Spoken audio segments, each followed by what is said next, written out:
We have a very, very big issue with the police in this country. It's not just the Met, it's all over the place.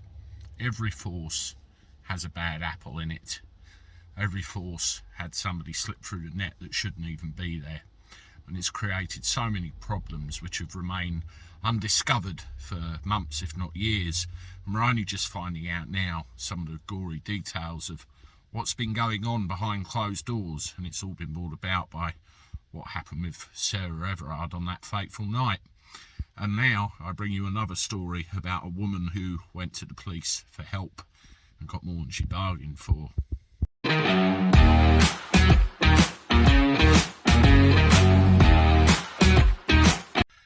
How do everyone? Welcome back to the channel for a Friday. Hope you're doing all right. As you can see, it's getting a bit dark around me. I've had to turn the lights on. Well, speaking of dark, it's a very dark place the police service in this country is going to right now. There are so many stories coming out every week about officers who have been up to no good, from stealing Jaffa cakes to sending suggestive text messages to people who have gone to them for support, assaults, and it goes on and on and on. And you think to yourself, how the hell are these people getting in a uniform? It's absolutely unbelievable.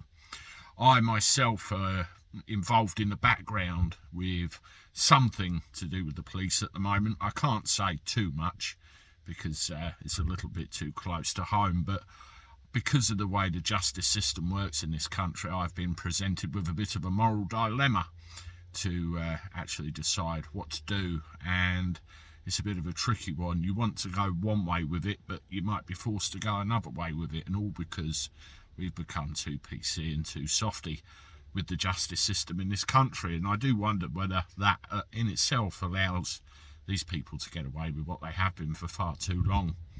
Have a look at this story.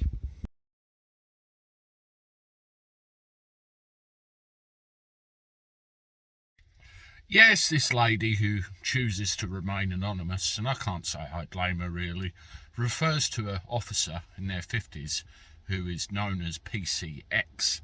Now that really winds me up. If he's a wrong 'un, he needs naming and outing. There's no two ways about it. But for now, we will call him PCX.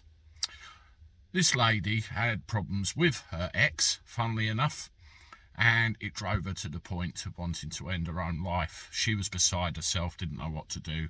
In the end, kicked off and went to the police.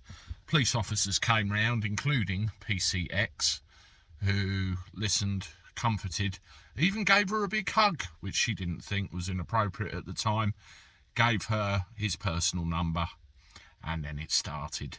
There was weeks and weeks and weeks of text messages and everything else, including innuendos, inappropriate comments, and so on and so on and so on, until eventually, of course, they stopped. She thought to herself, yeah, there's something not right here, goes to the police, and it turns out she's not the only one.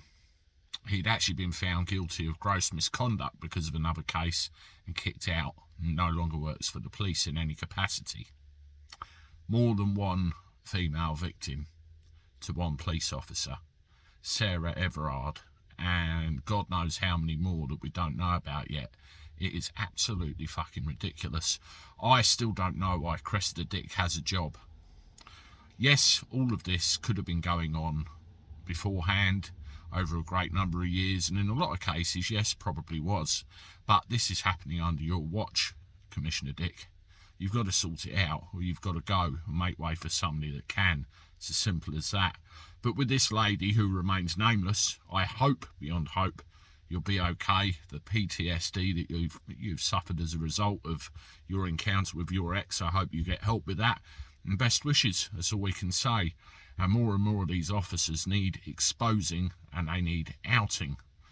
Simple as that. And if anybody watching this wants any airtime or exposure brought to these, let me know. I'll be more than happy. This is a Cabby signing off. Toodaloo.